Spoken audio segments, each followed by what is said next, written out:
Olá, chegamos na nossa aula 5 e agora vamos efetivamente colocar a mão na massa e mostrar como que funciona a fórmula do Google Finance. Então, para começar, a gente coloca Enter, digita Google Finance, tudo junto, e quando a gente coloca o parênteses, ou seja, a gente sinaliza para o Google que a gente quer iniciar a fórmula, vejam que ela é bem mais complexa do que a fórmula de soma ou a fórmula de média. Na verdade, são vários valores que eu posso colocar aqui dentro, sendo que o primeiro deles é o código da ação, então o código da ação referente ao título em questão. Vejam que esse é o único parâmetro obrigatório de todos esses valores. Por quê? Porque o Google Finance ele trabalha sempre em cima de algum valor. Você tem que dizer sobre o que você está se referindo. Você está falando de uma ação em específico, um par de moedas em específico, você está falando sobre um fundo imobiliário, enfim. Você tem que dizer qual que é o ativo que você quer informações, senão a fórmula simplesmente não existe. Então eu vou colocar aqui de exemplo GGBR4, entre aspas, ponto e vírgula, próximo valor é o atributo. O que é o atributo?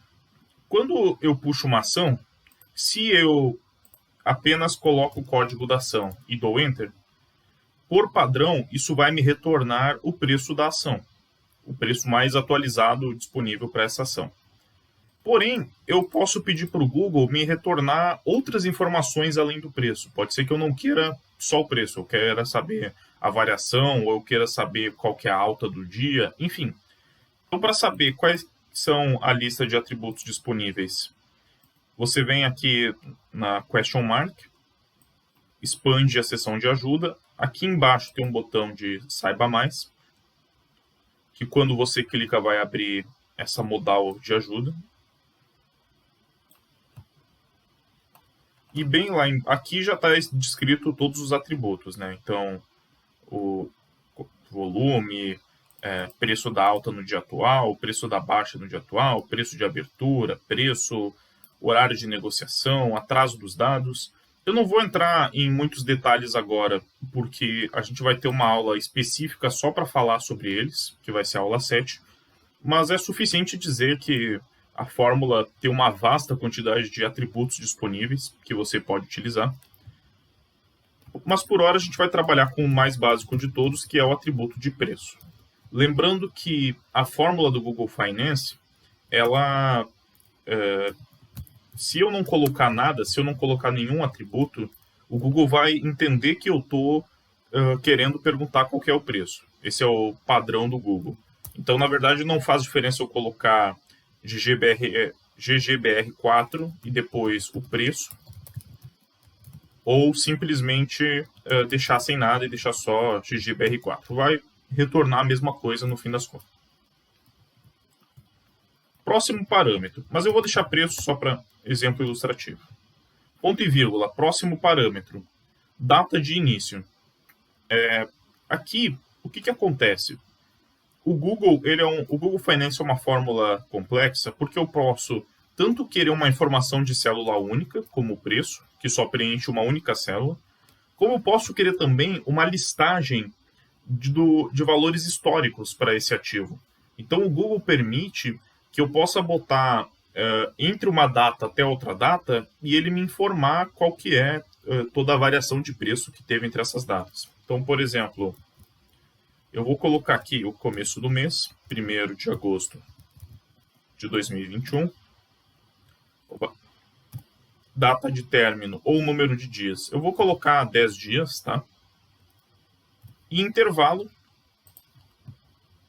a frequência de dados retornados. Pode ser daily ou diária. Então vejo que cada um desses valores tem uma explicaçãozinha, né? Data de início eu buscar dados históricos, data de término quando eu termino de buscar dados históricos, ou número de dias a partir da data de início, e a frequência de dados intervalos. Vejam que ele é opcional também. Eu vou colocar daily, diário.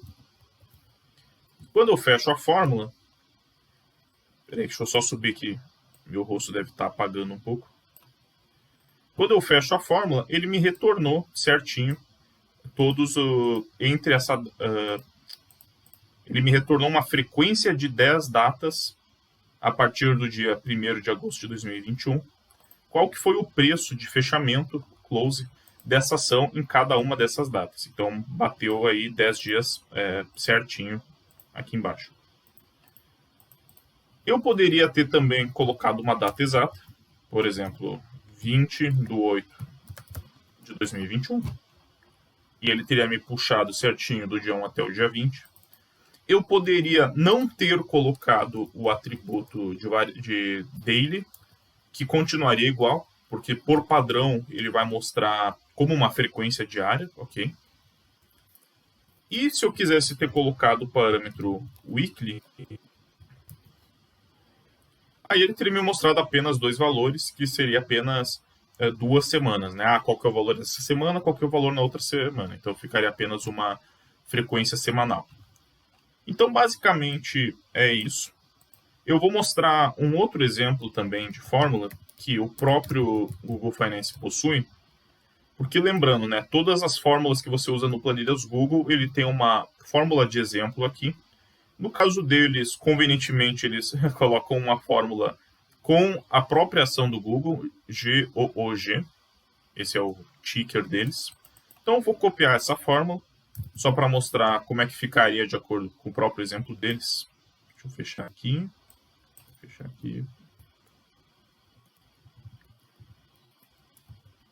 Entro na célula, digito Enter, só coloco um igual aqui na frente, aperto e pronto. O que essa fórmula está me dizendo? Google Finance.